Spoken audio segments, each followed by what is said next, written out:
विश्राम कर दिया, उसको अपना विश्राम बंदोबस्त करता रहता है।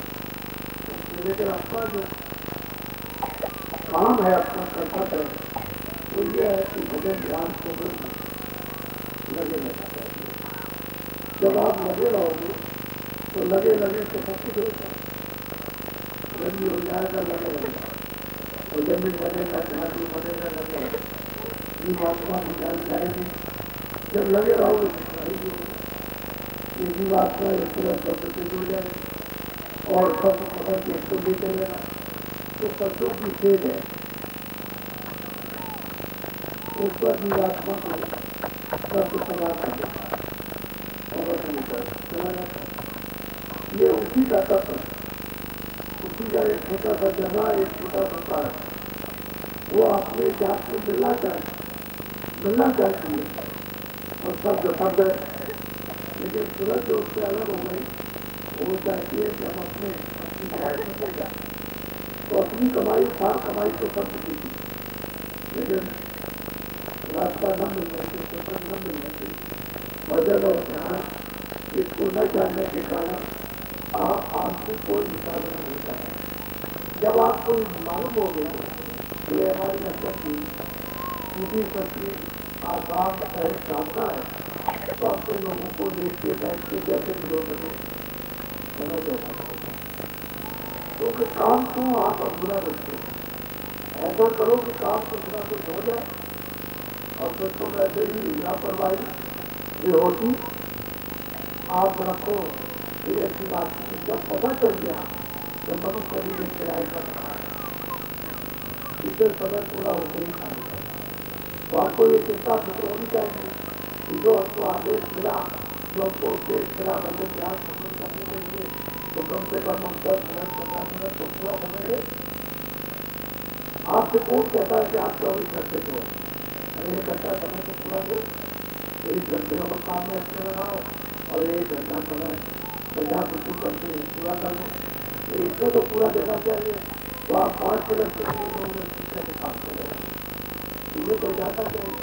इतनी मेहनत परिश्रम करने के बाद आपको समझा बुझा करके रास्ता बताया, ज्ञान इसका लाभ उठाएंगे, फायदा उठाएंगे, जीवात्मा को बताएंगे और तुरंत शब्द के साथ जोड़ेंगे और यहाँ से निकलते रहेंगे तो आपको ऐसा नहीं है कि आप पढ़ाई करो, चिंता किसी फकीर रखा है। जब आप किसी चीज की फिक्र करोगे, चिंता करोगे तो सब हो जाएगा। और मालिक जाने के लिए, मालिक से मिलने के लिए, मालिक के नजदीक पहुँचने के लिए आप चिंता करते हो तो रास्ता सुलभ हो जाएगा और भी आसान हो जाएगा। तो समय जो है बड़ा खराब है। हमने आपको अभी 90 में नवंबर के महीने में भंडारे में बताया था कि 90 के साल में जो आगे साल आएगा, जिसको कहते हैं क्या कहते हैं, बहुत ही खराब, इसमें बड़े उथल पुथल परिवर्तन होंगे और आपको सबको देखने को मिला। सामाजिक परिवर्तन, राजनीतिक परिवर्तन, देश के परिवर्तन, विदेश के परिवर्तन, ये तमाम परिवर्तन। तो अभी कितने दिन में सावधानी से विवेक विचार की इसको पार करना है। किसी विवाद में उलझना नहीं, जंगल डरने को खरीदो मत, किसी भी चीज को खरीदो और उसको फंस करें, ये चीज नहीं है, तो न खरीदो ना उसको फंसो। जहाँ तक होता है तहाँ तक मुझसे आगे केवल समय अच्छा नहीं है और इसको जरा ठीक है तो ठीक है, और अपने काम में लगो और अपना जो समय बचे वह मैंने से लगता है तो उसका जोर, उसकी शक्ति कम हो जाएगी। जब कम हो जाएगी तो आपके लिए सुलभ हो जाएगा। कोई समय आपके लिए आता जो कठिन था वो आसान हो जाएगा, लेकिन जब उसका जोर, तो समय आपको करना कठिन और भी ज्यादा कठिन हो जाएगा। ये साल अच्छा है और ये साल सबको खबर देना, सबको एक ऐसी चीज लोगों के सामने लाएगा कि लोग चला करती है। आप देखना कि उनका समय की बात है तो आपके सामने आएगा, उसकी क्या बात है। लेकिन मुद्दे जो कहलाते हो साथ साथ इशारे में समझना चाहिए। जब इतने दिन प्रसन्न खड़े हो गए तो आपको जब इशारा बताया जाए तो जब आपको कह दिया कि नहीं भाई 90 के साल से 91 का साल बहुत खराब है और इसमें धार्मिक, राजनीतिक और देश और विदेश के बहुत सामाजिक बहुत परिवर्तन होंगे और तो आपको इसमें संतुलन देना चाहिए। लेकिन नहीं वो साथ के साथ ही साथ तो बच्चा भी जो याद नहीं कर पाता है, बिल्कुल बताया जाता साफ वो भी याद नहीं। ये तो सत्संग है तो समझ लीजिए। आप लोग वैसे तो सबको बता रहे हैं हिंदू वाले भजन भगवान का करें, मुसलमान वाले करें, पाठ करें, प्रार्थना करें, चारों वर्गों के लोग ये सब कुछ करने लगे और सबके सब सरकारी बनो। जितने भी लोग हैं अनाथ है 100 बार 2500 बार 100 बार आपकी बच्ची तरह खाओ पियो तो मना करता अच्छे कपड़े करो, लेकिन सरकारी जीवन को बढ़ाओ। फिर यह नशे की चीज है, फिर यह तमाकू है, मैं तो कभी किया नहीं, लेकिन आप अगर पीते हो तो पी सकते हैं, और जो बच्चे पीते नहीं कभी दूसरा ये कोई ऐसा नशा मत करो तो किसी पागल हो जाए, चले जा रहे हैं छठे बच्चे टूट गया तो ये अभी जाएगा और परेशान रोग से गाँव में चले जा रहे नशे में कोई चीज करिए वो गलती से फंस गया मर गया तो फिर सब बर्बादी हो गई। ऐसा नशा करते ऐसा नशा जानकारी जरूरत करो जिससे कि रोग से बढ़ जाए। कई अगर रोग और कई बीमारियों ने अपना स्थान जमा लिया तो ये निकाले नहीं निकलते हैं, चाहे इसकी दवा खाओ चाहे जिसके डॉक्टर को फिर काम को लोग को एहसास ये बेकार और दुश्मन है, अगर घर में घुस जाए तो निकल जाए। फिर महात्माओं को बड़ी मेहनत करनी पड़ती है, एक काम को कैसे लोग को कैसे लो एहसान को इसको कैसे निकालोगे, कैसे इनके बल को इनके चीज को कम करोगे और बड़ी मेहनत करनी पड़ती है। फसल में इसको सफाई मत हो तो निकाले जा रहे हैं उनको निकल जाने को और इनके काम पर ठीक क्षमा संतोष बैठ दे तो बहुत ये जब सब्जियाँ सब आकर के इकट्ठी हो जाएगी तो ये सारा सामान तैयार करती है। इसके लिए स्वयं की सजावट जीवात्मा की सजावट करती है। जब जीवात्मा दरवाजे पर जान जाती है तो ये सब्जियाँ पूरी विधि विधान की उसकी ऐसी सजावट अनोखी करती है, तभी तो इसका स्वागत होगा। और सब्जियाँ नहीं रहेंगी तो सजावट कौन करेगा। बहुत कुछ फसल में यह है कि इसकी आत्मा इसकी बस फसल बना बस सूरत कर दिया, इसका कोई बात नहीं रहा, सब इसके दुश्मन हो गए।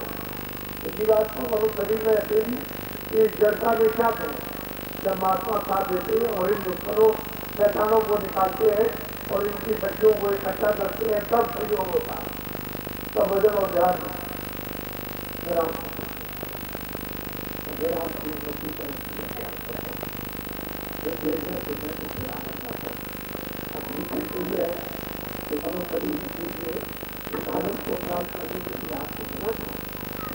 अपने हाथ से पूरा खो दिया, बर्बाद कर दिया लापरवाही में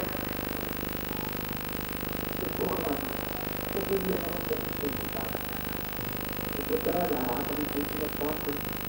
तो बस कहीं ना कहीं सब टूट जाएगा, यदि श्वास निकल जाएंगे ये शरीर पर छोड़ते जब श्वास तक होगा किसी का निर्णय निकलिए तो दोनों बता देगा जो जिसकी चीज है उसको ला के मिल जाएगा और इस बात उसी बात पर जारी कर सकती है उधर संसद डाली गई उधर संसद बचती है। इसलिए इसको अब बार ऐसा करो यदि इसको जलाओ ताकि तुम्हारा जो बंद होने का समय है जो उसमें से निकाला उसके खा लेंगे, उसमें से निकाला उसके खा लेंगे, उसमें से निकाला उसको ये इसी तरह से जाती है और इसकी चीज को सुखा जाए। इसका कोई भी फिक्र न करेंगे सिवाय महात्मा उन्हीं को इसकी चिंता है जानते हैं कि मनुष्य शरीर जिस काम के लिए मिला उसको इसके निवारण के लिए ये जीवात्मा का निवारण हो जाए और आप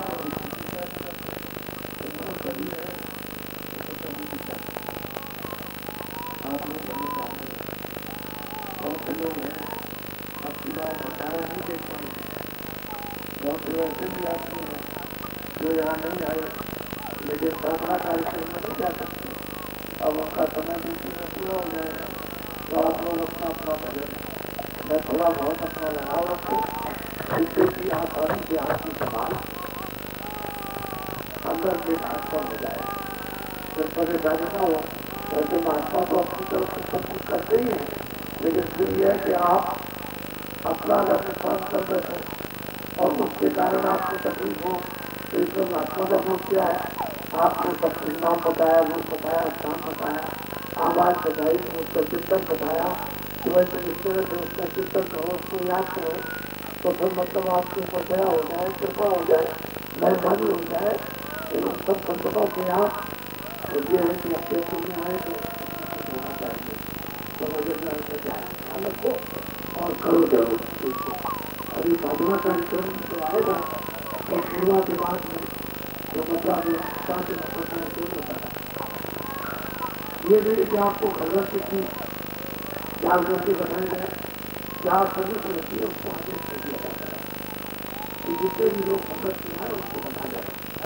तो आपको मान लो हफ्ते में आए तो अगले हफ्ते में आए तो अगले, लेकिन महीने में जगह खबर की जरूर सम्मिलित करते रहना चाहिए ताकि आपको सब जानकारी मालूम हो जाए कि बाबा जी ने क्या आदेश किया है। वो तो आप जानकारी कम से कम रखो, पता नहीं किस तरह का आदेश मिल जाए, तो जब जानकारी रहेगी उसी प्रकार की आपकी मिल जाए। और उससे अलग थलग रहोगे तो मतलब ये कि अच्छा भी समय हमारे लिए आया और नहीं हमको मिला तो आपको नुकसान कर ये अच्छा नहीं। समय तो उसी को था मथुरा में भंडारा होली और साधना कार्यक्रम ये तीन महीने 3.5 महीने पर ये कार्यक्रम होते रहते हैं ताकि आस पास के जो लोग नहीं आ सकते उनको उसका लाभ उठाएं। तो वैसे ये हमारा समय देश में बढ़ गया। पहले तो हम आपको जल्दी समय देते थे, उन्होंने राजस्थान में बहुत पसंद किया, बहुत लोगों को नामदान दिया, बहुत सीधे रास्ते में बहुत से लोग चले भी गए, संसार में नहीं है। अब समय पूरा हो गया तो चले गए भी, लेकिन जो लोग हैं तो इतना जल्दी हम समय नहीं दे सकते क्योंकि तमाम पार्कों में समय बढ़ गया और वहाँ प्रसंगी हो गए, तमाम स्त्री पुरुष लगे रहते हैं। हमारी तरफ गुजरात में, महाराष्ट्र में या उड़ीसा में या बंगाल में या मध्य प्रदेश में या आप बिहार में वहाँ चलिए हरियाणा में तो अब मतलब क्या होता है। तो अब ये 365 दिन तो समय तो होता है ज़्यादा समय हो जाता है। तो राजस्थान में थोड़ा सुधार समय लग गया, लोगों को गांव में कस्बों में समय नहीं दे पाए क्योंकि यही समय हमने दूसरी जगह दे दिया।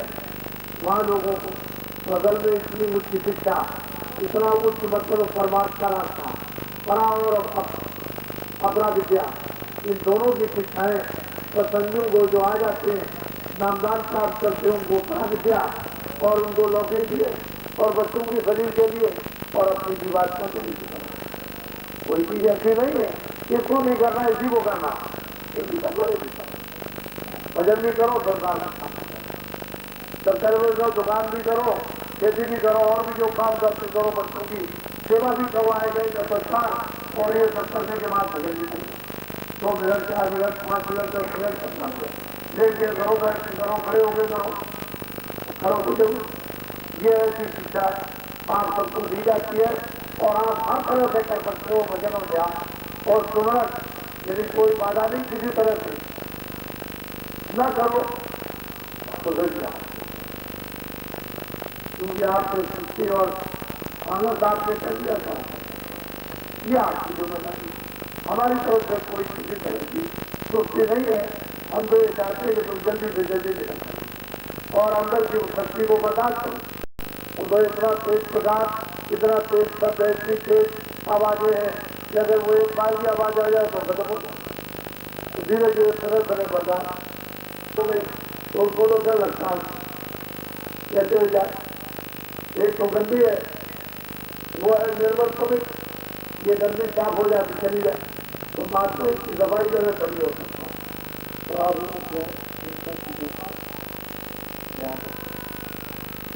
अब अभी मैंने लोगों से कहा था कि चाहे जयपुर हो चाहे राजस्थान, चाहे हरियाणा हो चाहे उत्तर प्रदेश, चाहे हो तो बंगाल, चाहे मछली हो, जहाँ कहीं की विवाद हो, तीर्थ में, मोहल्ले में, गांव में, मस्जिद में, मंदिर में, कहीं कोई भी कहीं विवाद हो, वहाँ आप लोग कभी मत जाओ। अगर घर में भी विवाद हो गया तो भजन नहीं कर सकते, पूजा नहीं होती। मोहल्ले में विवाद हो जाए तो वहां भी, मंदिर में अगर कोई विवाद हो जाए तो वहां भी कुछ पूजा कर सकते। तो विवाद के अवसर पर पूजा भजन करें, इबादत नहीं होती। तो हमने पहले भी आपको बताया और मना किया, और फिर मैं आपको मना किए देता हूँ कि जब कभी विवाद करो, कि दिल्ली में विवाद है, जयपुर में विवाद है, बीकानेर में है, तो वहां चलो, वहां विवाद में साफ शुरू कर जाओ। रिश्तेदार के रिश्तेदार को बता दो कि 90 के साल से 91 के साल बहुत खराब, और आप लोग इस झगड़े विवाद में मत जाओ। अगर नुकसान हो जाएगा तो जिम्मेदार आप, मैं जिम्मेदार नहीं हूं। मैंने आपको पहले से आगाह कर दिया कि हिंदू मुसलमान की जुदाई कोई बताया जाओगे तो आप, क्योंकि मुझे दिखाई देता है कि यहाँ गड्ढा है, यहाँ आग जल रही है, यहाँ मतलब दलदल है, और तुम जाकर के एकदम पानी में जाओगे तो डूब जाओगे, कोई नहीं, गिर जाओगे, जल जाओगे। फिर जानबूझकर अगर आप जलना चाहते हो जाओ जलो, ये तो नहीं कहोगे किसी ने मना नहीं किया, रोका नहीं था। तो सबको रोकते ये नहीं कि हिंदुओं की बात करते, मुसलमानों को, सिखों को, ईसाइयों को, गिरफ्तों को, साधुओं को, सबको रोकते इस विवाद के स्तर पर आप भजन घर में करो। कौन मना करता है? यहाँ भगवान नहीं है। यहाँ अगर खाली हो जाएगा तो भगवान ही खत्म हो जाएगा। यहाँ भी भगवान, वहाँ भी भगवान हुआ, सब जगह भगवान को हुआ। जब विवाद वहाँ पूजा करो, जहाँ पूजा करो, वहाँ पूजा करो, वहाँ पूजा करो, मना कौन करता? तो फिर जहाँ विवाद समाप्त हो जाएगा वहाँ आराम से पूछा, लेकिन विवाद रहेगा तो आपको एक बात है। दूसरी बात यह है कि हम 40 वर्षों की लगातार ये अध्ययन कर रहे अपने धर्म उपदेश के साथ साथ। बहुत लोग आंदोलन करते, हड़ताल करते, तोड़फोड़ करते, दुकान जलाते, कारखाना जलाते, दफ्तर तोड़ते, दफ्तर जला देते, कर्मचारी मारते, अधिकारी मारते, बसें तोड़ते, ट्रेनें तोड़ते, कारें तोड़ डालते, कोई छत तोड़ देते, टीन तोड़ देते। ये तमाम 40 वर्षों से ऐसी सूचित अमानवीय यानी कृष्ण घटनाएं देखता और समझता रहता हूँ। आखिर में ये सृष्टि होता है, ये तो आपको जानना चाहिए। ये रात नहीं करता, ये जनता भी करता, किसी ने का भी हिदायत नहीं है, यानी ये किसी का काम नहीं कि जनता की संपत्ति को आप ये आपको कोई अच्छा है। अगर आप दुरुपयोग करते हैं तो ये जनता भी भोगेगी, आप भी भोगेगी। तो कोई आदमी कहने को तैयार नहीं कि भाई ये राष्ट्र की चीज है, जनता की चीज है, तुम्हारे काम आने वाली उस काम को मत करो, ये हमारा काम नहीं, ये नहीं कुछ। लेकिन पेशेवर जो राजनीतिक लोग हैं, अभी आपने अखबारों में सुना कि वहाँ अयोध्या में, उत्तर प्रदेश में 50,000 आदमी ने गिरफ्तारी की। रेडियो पर भी आया 50,000 ने गिरफ्तारी दे दी, अखबारों पर खूब निकला। लेकिन वो तो ठीक है, निकला जो कुछ है, और रेडियो पर तो आपने अपनी बुद्धि का कुछ उपयोग किया, वो आपको 50,000 ने गिरफ्तारी दे दी।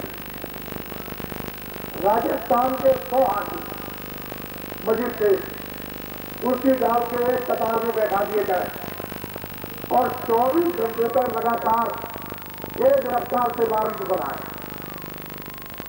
तो 50,000 का वारंट हो रहा है, 25,000 का भी नहीं बनेगा, 10,000 का भी वारंट नहीं बनेगा। कभी आपने ये बात सोची, विचार किया? वारंट बनेगा, कोई दफा तो लगेगी, कोई मतलब अपराध तो लगेगा। किस अपराध से शायद हमने गिरफ्तार किया तो 10,000 की भी वारंटी बने, 25-50 का काम बन जाएगा। लेकिन सब बुद्धिजीवी अकल को ताक में रखकर बुद्धि को गिरफ्तार हो गए, गिरफ्तार हो गए, गिरफ्तार। ऐसा मालूम होता है कि पेशेवर ये राजनीतिक लोग गपोड़िए, ये प्रवेश हो गए जनता, और जनता के तमाम विचारों को बुद्धि इसको उधर बुधर किए हुए और किसी की समझ में आने नहीं देती।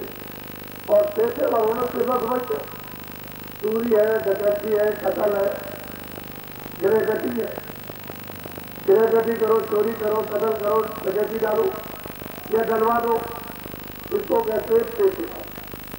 तो राजनीतिक पेशेवर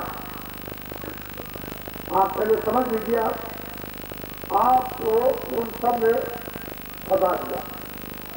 और ऐसा पेशेवर राजनीतिक लोगों ने आपको बताया कि आपकी बुद्धि खानी है, और रोते और चिल्लाते हो। पूजा गई, प्रार्थना गई, पाठ गई, रामायण गई, गीता गई, मंदिर में कोई आराधना गई, एकांत में सब कुछ चला गया, पत्र भी चला गया, न्याय भी चला गया। अब मैं सब कुछ होकर के बैठ गए। अब बताओ क्या? यही मनुष्य शकल तो मनुष्य की है, आदमी की शकल है, लेकिन काम सब क्या करते हैं, विचार सब कुछ कहा जाए। जैसे जानवर, उसके सामने कुछ भी करिए, कुछ भी बाजा बजाइए, उसे क्या मतलब? आपके सामने कुछ भी कहिए तो आपको क्या मतलब? ऐसा मालूम होता है कि आप पेशेवरों ने इतना ठग दिया, इतना धोखा दिया, इतना चकमा दिया आपको, और इतना लूट लिया, और पेशेवर आपके माल और आपको सब ले जाएंगे और आपकी जान को भी होना है। इसलिए बाबा जी की प्रार्थना है कि पेशेवरों की झोली से आप निकल पाओ, तो धर्म भी आ जाएगा, कर्म भी आ जाएगा, सत्य भी आ जाएगा, चरित्र भी आ जाएगा, लोगों में प्रेम, परस्पर मोहब्बत और प्यार भी हो जाएगा, और एक दूसरों के काम आने लगोगे, घर से भी झगड़े और समाज से भी झगड़े दूर हो जाएंगे।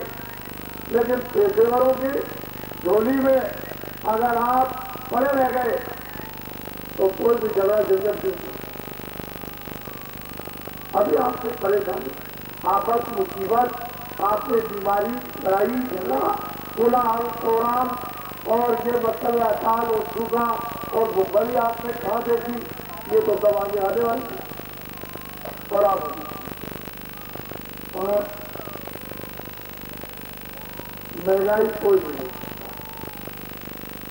पेशेवर लोग इस महंगाई को रोक नहीं सकते, और पेशेवर ये पैसों को रोक नहीं सकते। बहुत महंगाई जाएगा। अभी तुमने महंगाई देखा, और अभी तुमने टैक्स लगे देखेगा। जब महंगाई आएगी और टैक्स लगेंगे तो हम चिल्लाएंगे, और हमारी एक बात आपको याद आएगी,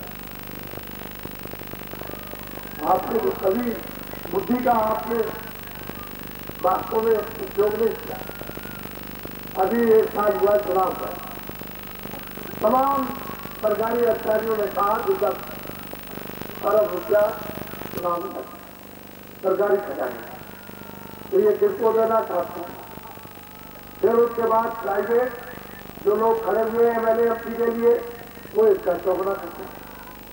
और इन लोगों ने दिल्ली में कहा कि नहीं, 5 साल तक कोई भी नहीं गिरा सकता, बदस्तूर सरकार चलती रहेगी। यह तो हुआ स्थानीय बिल्कुल गंदा है। लोकसभा जहाँ इतना वचन जनता को देते, रेडियो का अखबार पर आता है कि 5 साल चलती रहेगी और कुछ रही, कोई चुनाव नहीं हो सकता, और कोई जनता पर बोझा नहीं लगेगा, महंगाई नहीं बढ़ेगी, टैक्स नहीं लगेगी। और ये पैसे बात, कोई समर्थन दे रहा है, कोई डाल रहा कि तुम मेरा काम करो, नहीं समर्थन दे रहे। कोई अगर काम कर दोगे तो समर्थन देंगे।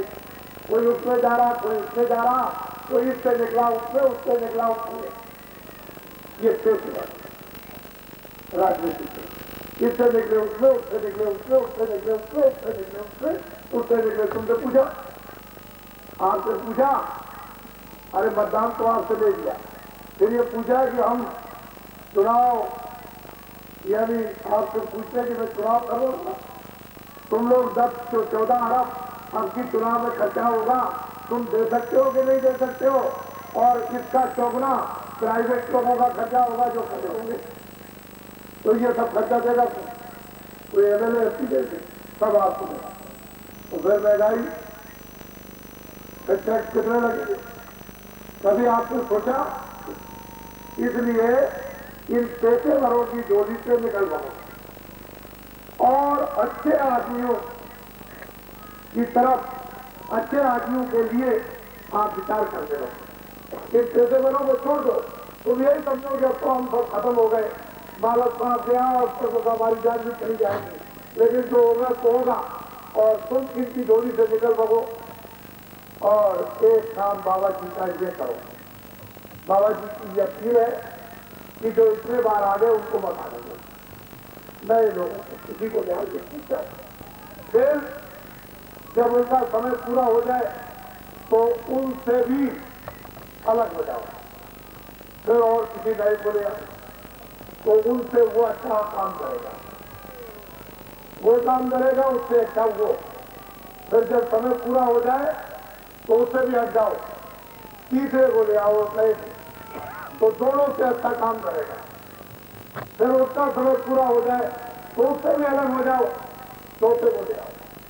देखो देश में तुमको अच्छे आदमी और मतलब किस तरह से प्रबंध करने वाले, कैसे घोटाली रहने वाले, जो वचन देंगे उस काम को करने वाले, कैसे आपको अच्छे भी मिले।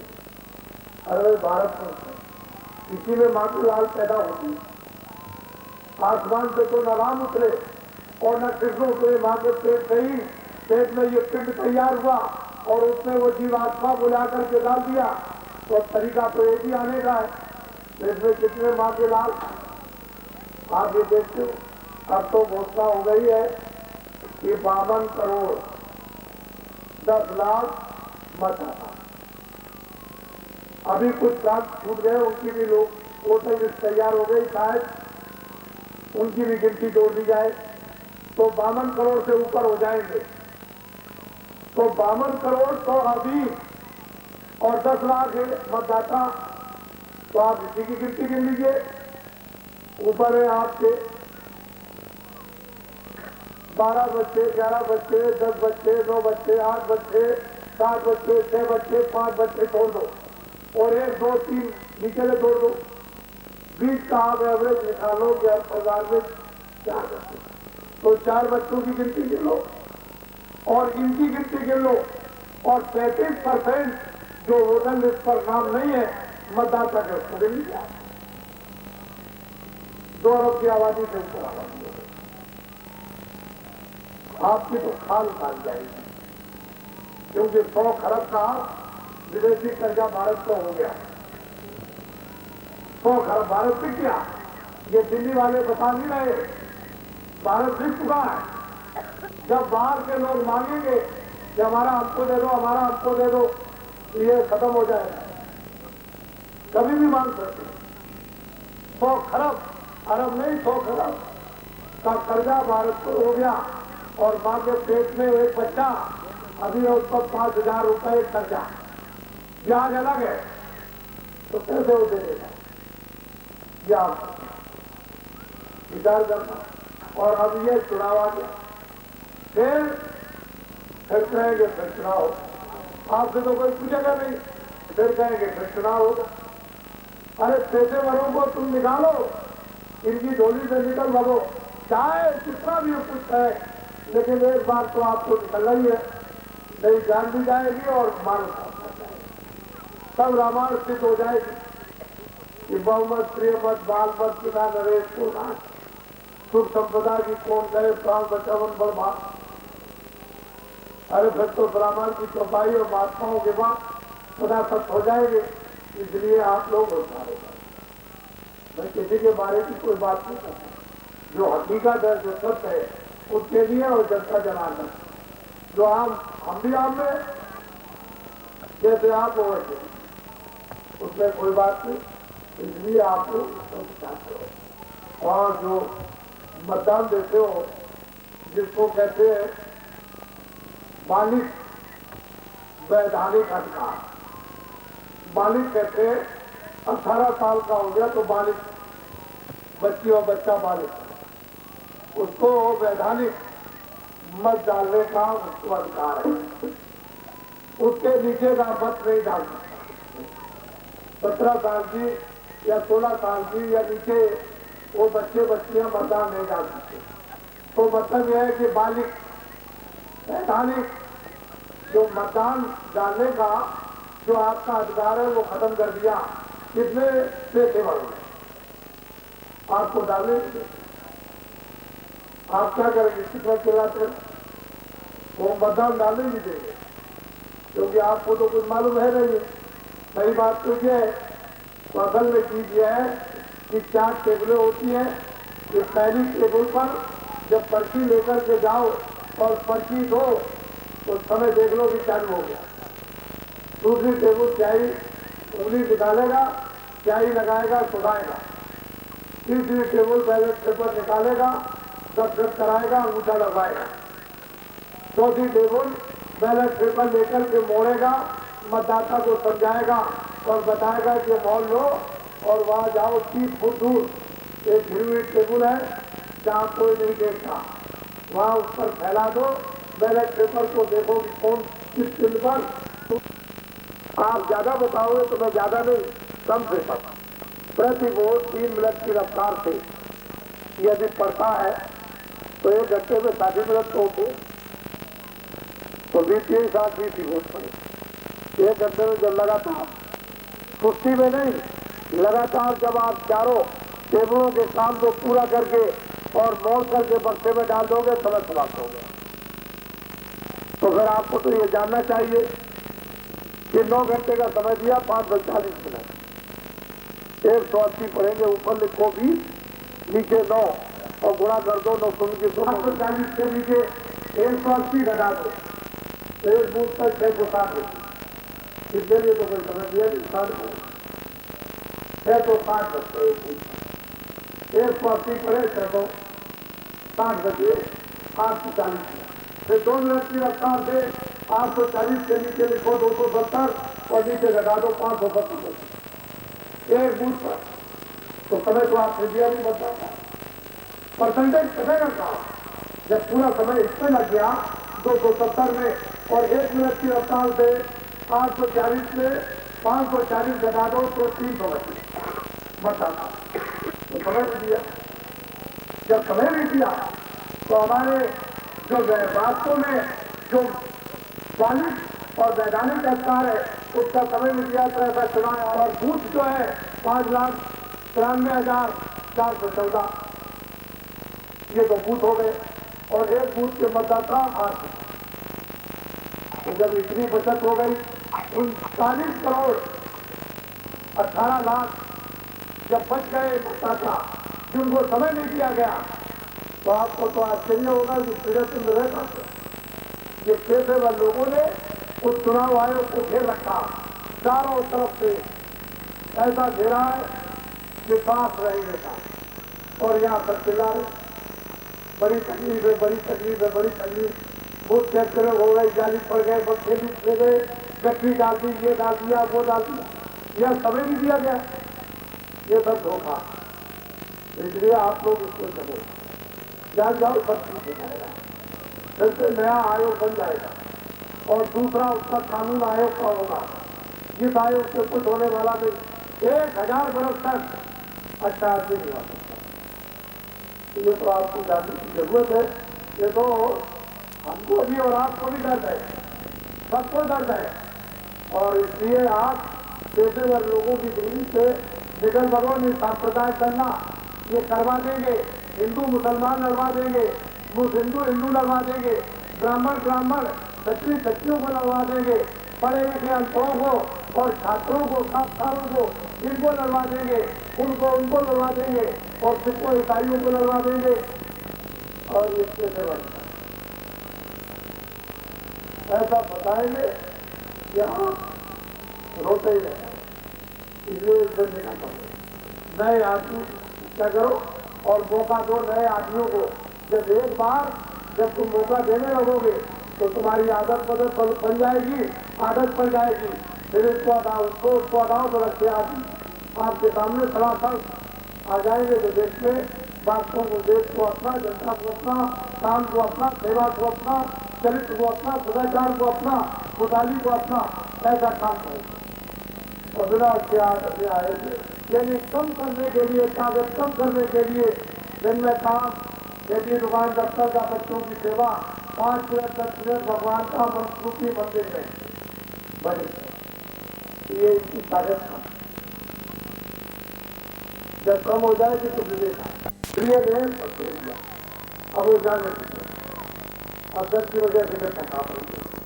तो जब आपको एक दिन का मौका मिले तब आप अपनी बुद्धि का उपयोग करो और सोच करके बदल दीजिए। अगर ये लोग तो एक दिन में ये लोग कहेंगे जिस दिन हम समझ लेंगे उसी दिन हमको भत्ता और हमको पैसे और तनख्वाह हमको बराबर हमेशा मिलती रहेगी। जिस दिन समझ ली, लेकिन ये बेचारे मरे जा रहे हैं। बहुत महंगाई हो गई, पूरा नहीं पड़ता, चिल्लाते हैं तनख्वाह पूरी नहीं पड़ती, ये पूरा नहीं पड़ता, वो पूरा नहीं पड़ता। फिर होते हैं ये टैक्स लग गया, वो टैक्स लग गया, खा सकते ये बेचारे परेशान। और वहाँ मतलब एक दिन में समझ नहीं तो मतलब एक दिन बच्चा चौगुना उनको मिलने लगा।